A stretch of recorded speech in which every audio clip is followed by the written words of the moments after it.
El 20 de julio de 1923. El sol caía sobre las calles polvorientas de Parral, Chihuahua. Un Dodge negro avanzaba lentamente por la calle Gabino Barreda. Dentro viajaba Francisco Villa, acompañado de su chofer y algunos hombres de confianza. La tranquilidad del pueblo se rompió de pronto con una ráfaga de más de 150 disparos. En segundos, el caudillo del norte quedaba acribillado. Su cuerpo, aún imponente, se desplomaba sobre el asiento. La noticia se propagó como un incendio. El hombre que había desafiado a dictadores, que había cruzado la frontera de Estados Unidos con un ejército de jinetes, había sido silenciado en plena luz del día. Oficialmente, el asesinato fue atribuido a Jesús Salas Barraza, un diputado local que afirmó haber actuado por cuenta propia. Pero la magnitud del crimen y la brutalidad del ataque encendieron dudas inmediatas. ¿Quién estaba realmente detrás de la muerte de Pancho Villa? Hoy, en Cultura Studio, te contaremos las teorías más descabelladas sobre la muerte del Centauro del Norte. Quédate hasta el final porque la última teoría podría cambiar todo lo que creías saber sobre Pancho Villa.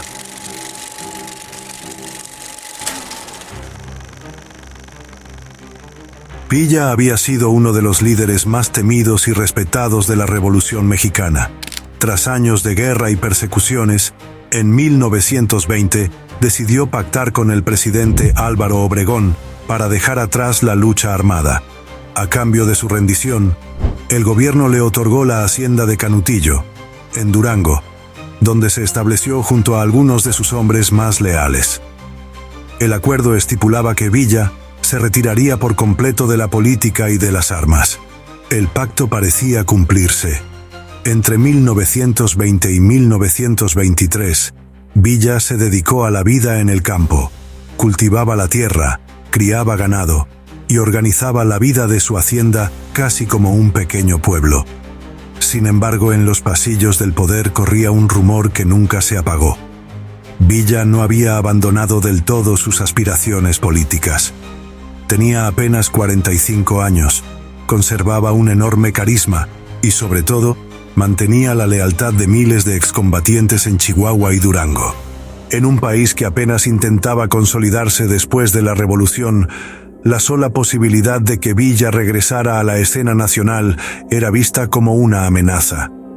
Para Obregón, que ocupaba la presidencia desde diciembre de 1920, y para su hombre de confianza, Plutarco Elías Calles, secretario de Gobernación y candidato natural a la sucesión presidencial de 1924, Villa representaba un obstáculo imposible de controlar. El desenlace llegó el 20 de julio de 1923. Esa mañana, Villa salió de Canutillo rumbo a Parral, Chihuahua, a bordo de su Dodge Brothers negro. Lo acompañaban su chofer Doroteo González, su guardaespaldas Trinidad Villalobos y algunos colaboradores cercanos.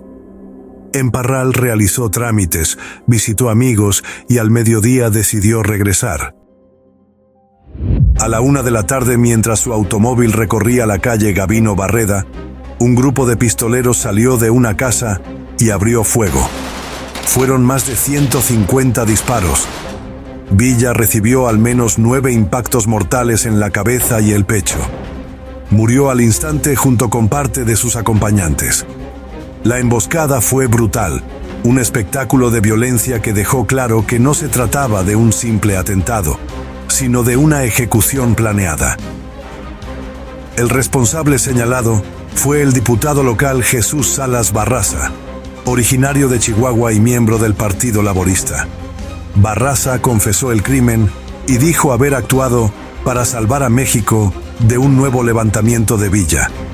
Fue condenado a 20 años de prisión, pero lo sorprendente ocurrió después. En menos de 2 años ya estaba en libertad, beneficiado por una serie de favores políticos que nunca fueron explicados. Ese detalle alimentó la teoría más fuerte, que el asesinato fue un crimen de Estado. Obregón y Calles necesitaban eliminar cualquier amenaza a la estabilidad política y, sobre todo, a las elecciones de 1924. La liberación de Salas Barraza parecía confirmar que no era un asesino solitario, sino un instrumento del gobierno. Los rumores también involucraron a figuras de alto nivel como el gobernador de Durango, Jesús Agustín Castro, y el exgobernador de Chihuahua, Ignacio C. Enríquez, quienes habrían conocido detalles del plan. La magnitud del ataque, con más de 40 impactos directos sobre el cuerpo de Villa, parecía más un mensaje político que un crimen común. Y aunque la versión oficial cerró el caso con un solo culpable, las grietas en la historia siguen abiertas. Porque si Villa no murió únicamente por órdenes del gobierno, ¿quién más pudo haber estado detrás? Otra teoría apunta directamente a los viejos villistas, aquellos que alguna vez cabalgaron bajo las órdenes de Pancho Villa, pero que terminaron resentidos por sus decisiones. Villa fue un caudillo admirado, pero también un jefe duro, implacable, capaz de castigar con la muerte a quienes lo traicionaban o simplemente lo desobedecían. Esa dureza, que en tiempos de guerra lo convirtió en un líder temido y respetado, en tiempos de paz sembró enemigos silenciosos. Muchos de sus generales habían caído en desgracia. El caso más recordado es el de Pablo López, quien fue fusilado en 1916 por órdenes del gobierno carrancista después de haber participado junto a Villa en el ataque a Columbus, Nuevo México. Para algunos villistas, Villa no hizo lo suficiente por rescatarlo. También estaba el recuerdo del general Martín López, uno de sus más leales, que murió en 1920 en circunstancias sospechosas cuando Villa ya negociaba su rendición con Obregón. Entre sus seguidores se decía que algunos oficiales nunca le perdonaron aquellas decisiones. Además, las familias del norte estaban divididas. Por cada campesino que lo veneraba como un benefactor, había terratenientes que jamás olvidaron los saqueos de la División del Norte. Y dentro de sus propias filas había hombres que lo admiraban de frente, pero lo maldecían a sus espaldas. Chihuahua estaba plagado de viejos rencores. Incluso en Parral, donde fue asesinado, se decía que algunos excombatientes villistas estaban involucrados en la emboscada. Las sospechas recayeron sobre antiguos oficiales que conocían bien sus movimientos y podían haber facilitado la operación. La idea era simple. Nadie conocía mejor a Villa que sus propios hombres. Nadie sabía mejor dónde golpear que aquellos que habían cabalgado a su lado. Los rumores más fuertes señalaban a personajes como Melitón Lozoya, administrador de la hacienda de Canutillo, quien había tenido disputas económicas con Villa. Lozoya conocía sus rutinas, sus viajes y hasta sus costumbres en Parral. Para muchos historiadores, su papel fue clave en filtrar información a los atacantes. De ser cierta esta teoría, la muerte del Centauro del Norte no habría sido ordenada desde el poder presidencial, sino como una venganza interna, un ajuste de cuentas por viejas heridas abiertas, una traición ejecutada por quienes conocían sus debilidades y que tal vez aprovecharon la oportunidad para saldar cuentas pendientes. Pero esta versión también tiene sus dudas, porque si bien los villistas resentidos podían tener motivos, difícilmente contaban con los recursos para planear un atentado de tal magnitud, con tanta precisión y con consecuencias políticas tan convenientes para el gobierno. Y aquí aparece una pregunta inquietante. ¿Pudo haber sido una mezcla de ambas cosas? ¿Un complot del Estado que usó a los propios hombres de Villa para tenderle la trampa final? La respuesta quizá nunca se sabrá. Lo cierto es que la traición de los suyos es una sombra que persigue el relato de su muerte.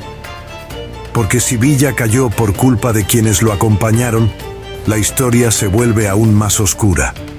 El caudillo más temido del norte fue asesinado no por sus enemigos declarados, sino por aquellos que alguna vez juraron seguirlo hasta la muerte. Y sin embargo, más allá de las intrigas locales y las venganzas personales, hubo otro enemigo que jamás olvidó a Pancho Villa. Un enemigo poderoso, extranjero, que lo había perseguido durante años y que tenía cuentas pendientes desde 1916. Un enemigo llamado Estados Unidos. En marzo de 1916, Francisco Villa cruzó la frontera con cerca de 500 hombres y atacó la pequeña población de Columbus, Nuevo México. El saldo fue brutal: 18 estadounidenses muertos y más de 100 heridos.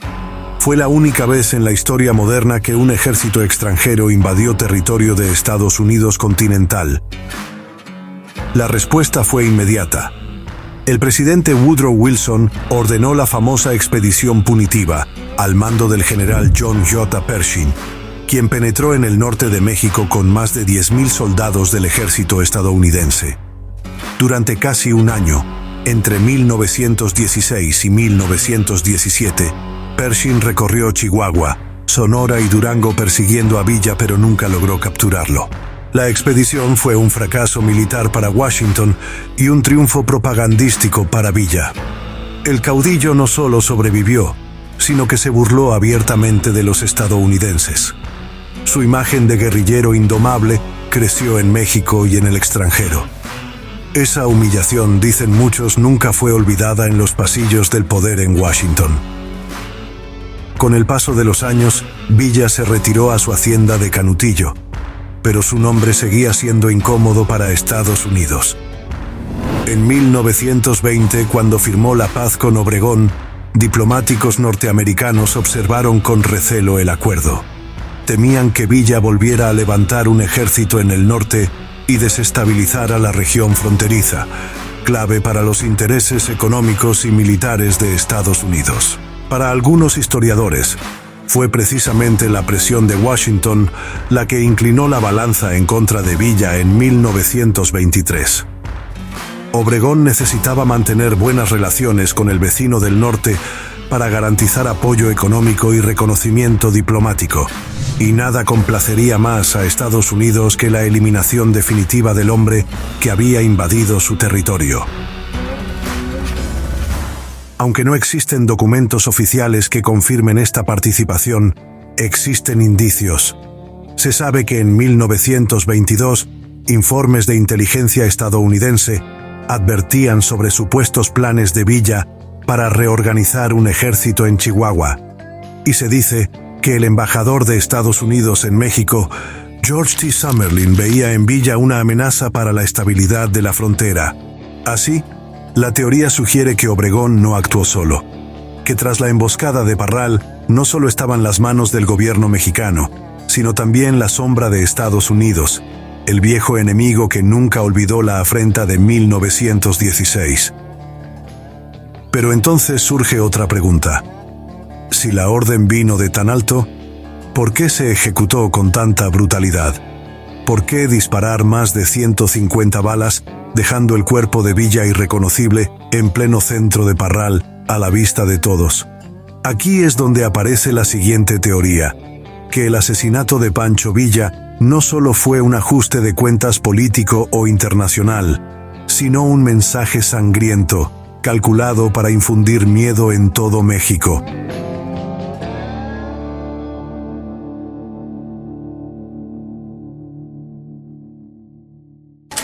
Los disparos que lo mataron fueron demasiados, más de 40 impactos directos, y al menos 150 balas en total. No fue una ejecución rápida, no fue un tiro certero para silenciarlo en segundos, fue una masacre planeada para que todo el pueblo de Parral escuchara el rugir de los fusiles. El ataque parecía diseñado no solo para eliminar a Francisco Villa, sino para mandar un mensaje claro. En el Nuevo México, nadie podía desafiar al poder establecido. Los testigos recordaron que el Dodge negro en el que viajaba quedó convertido en un colador de acero. Los cristales estallaron, la carrocería fue perforada, el motor quedó destrozado. El cuerpo de Villa estaba irreconocible, atravesado por proyectiles en el rostro, el pecho y los brazos. Sus acompañantes yacían a su lado, formando una escena dantesca que pronto corrió de boca en boca por todo Chihuahua. Era el 20 de julio de 1923, y apenas horas después, los periódicos regionales ya lo publicaban como un espectáculo. No se hablaba de un asesinato, sino de un ajusticiamiento, como si el país entero debiera entender la lección. Quien desafía al poder, paga con su vida. Algunos historiadores ven en la violencia del ataque un simbolismo más profundo. No bastaba con quitarle la vida a Villa. Había que destruir su cuerpo, aniquilar su imagen, demostrar que el legendario Centauro del Norte ya no era invencible. El exceso de balas fue un acto de propaganda, mostrar al pueblo que ningún caudillo estaba por encima del nuevo orden. En ese 1923, México atravesaba un momento frágil. Obregón estaba por terminar su mandato y Plutarco Elías Calles se perfilaba como candidato presidencial. La revolución armada parecía haber terminado, pero el país seguía lleno de jefes militares, caciques locales y hombres armados que podían rebelarse en cualquier momento. El asesinato de Villa, ejecutado con brutalidad y a plena luz del día, parecía un aviso para todos ellos. Nadie podía equivocarse sobre lo que había pasado. Las ráfagas no buscaban silencio ni discreción, buscaban estruendo. Querían que todo México hablara de ello, que todo México temiera. La muerte de Villa fue un acto político y también un ritual de poder.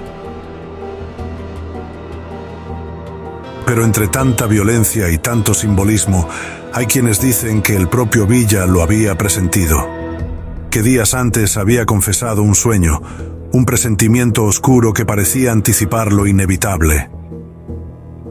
¿Acaso el Centauro del Norte sabía que su final estaba escrito?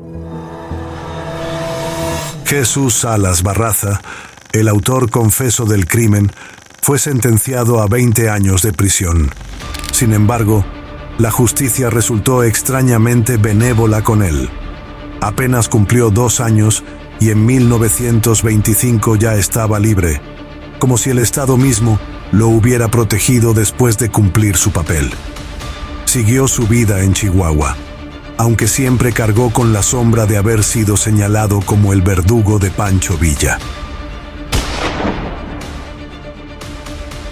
De los demás pistoleros que participaron en la emboscada, la historia se vuelve más oscura.